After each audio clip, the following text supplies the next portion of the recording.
Po, magandang umaga po sa lahat at kumusta po ang lahat at sana po ay nasa mabuting kalagayan po tayo. Yan po, welcome back po sa aking munting channel po. Yan po mga guys, ito po yung tatalakayin ko po sa inyo dahil marami pa rin nagtatanong at kung magkano. Dahil nga po, meron po kasi mga bago po kasi na mga followers. Yan po, salamat din po sa inyo. Yan po. Ito po, yung bariyang ito ay patuloy ko pa rin po itong kinokolekta. Yan po. Ilapag nyo lamang po ang inyong barya. Malay nyo po ay yun po ay magustuhan po natin. Yan. At mapili po yung coins. Ay ako po mismo ang kukontak po sa inyo dahil nga po marami na rin po akong nabilhan ng mga barya. Ngunit po hindi ko lang po nagawan ng video dahil nga po ayaw din po kasi magpakita ng mukha. Ayan po. Yung iba po kasi magpakita po scripted po yan. Ayan po, baka po kasi sabihin na scripted. Yan, ang dami po kasing ganyan po, mga guys And meron po akong nakita doon na video po na ewan ko lang kung totoo po yun. Sana po totoo po yan na nagpakita po siya ng mga video na binibili daw niya. Yan po, sa mga followers niya at nag-meet up po sila. Sana po totoo po yan at hindi po scripted. Dahil nga po ang karamihan po ngayon ay scripted po. Kahit hindi ko po videohan yan, at least po nakatulong din po ako at nakabili po ako ng mga barya na kinokolekta ko. Ayan po mga guys, pasensya na po kayo na hindi po ako nagbibideo na meron po ako nabilhan dahil nga po ang iba po kasi sabi scripted. Kaya ito na lang po. Ito po tatalakayin po natin. At ito rin po nabili ko po ito sa ating mga followers din. Ayan po. General Antonio Luna. Ayan po. Ito po makikita po natin ay isa lamang po itong commemorative coins. Ayan po, ang iba po kasi at marami pong nagtatanong po sa atin at kung magkano na nga ba daw ang halaga po nito. Alamin lamang po sa video ito po, para po may idea po tayo at kung magkano na nga ba ang halaga nito sa ngayon. Yan po, commemorative coins na General Antonio Luna. At makikita din po natin yan, Republika ng Pilipinas. Ayan. At ang imahe po ni General Antonio Luna na 10 peso. Ayan po mga guys. Intindihin po natin mabuti kung ano po yung sinasabi ko po dito sa video. Para din po may idea po kayo. Ayan po. At makikita din po natin dito, Dangal Tapang Dignidad ang likuran. Sa reverse niya po mga guys. Ayan po. At makikita rin po natin na merong taon 1866 to 2016. At makikita rin po natin dito 150 na taon. Ayan po mga guys. At ito po mga guys ay General Antonio Luna at common pa lamang po ito. Huwag po natin i-expect na hard to find na po ito dahil po itong common pa lamang. At makikita din po natin ito sa online, sa AB, Lazada o saan pa man. Ayan po, kung meron po kayo gusto nyo pong ilapag sa mga online, ilapag nyo lamang po. Mag-join lamang din po kayo para po iyan po ay mapili din at magustuhan at bibilin po sa inyo. Ayan po. Meron po tayo dito. Ayan. Na 3 piraso. Ayan. 3 piraso po ang hawak ko. At ito rin po, General Antonio Luna din po ito. At makikita din po natin yan. Common pa lamang po yan. Ayan po mga guys. Sana po intindihin nyo pong mabuti. At kung magkano na nga ba ang collector value po nito. Ito po mga guys ay binibili ko po ito sa halagang 1,200 pesos up to 1,800. Ngunit po, intindihin po natin mabuti ha.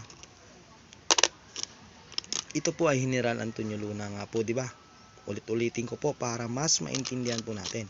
1,200 pesos at nagkadepende pa po sa kondisyon ng inyong barya at lalo na po makikita po natin ay isang error yan ay talaga pong mataas po ang collector value po niyan. Kapag error po ang pag-uusapan ay talaga pong napakataas po, 100,000 po at pwede pang bilhin po sa inyo ng 300,000 po kapag error. Ayan po, kapag error po ang pag-uusapan ay iba po ang value po niyan. Kaya kung meron po kayo, yan, i-check nyo po ang inyong barya. Malay nyo po yung barya nyo ay isa na pala yung error coins. Ayan po mga guys. Tandaan po palagi at kung magkano. At dito lang po tayo. Ayan. Kay Andres Bonifacio. At nagtatanong po dyan, intindihin po mabuti ang sinasabi ko po dito sa video ito. Para po mas maintindihan natin o kung ano po ang ilapag po natin. Ang iba po kasi hindi po hinahanap sa video at wala po dito sa video, yun po ang nilalapag. Mali po yun. Dapat po kung ano po yung nakikita po natin sa video, dahil nga po marami po tayong video na iba't ibang mga uri ng mga barya. At doon nyo po yan isisend para po agad-agad po natin yan mapapansin.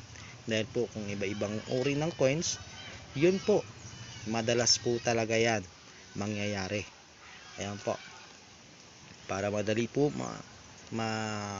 atin mapansin ay isend nyo po, ilapag nyo po kung ano po yung nakikita nyo po dito sa video.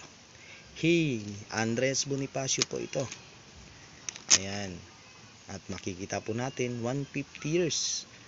At makikita po natin 1863 up to 2013. Ayan. Makikita rin po natin dangal at kabayanihan.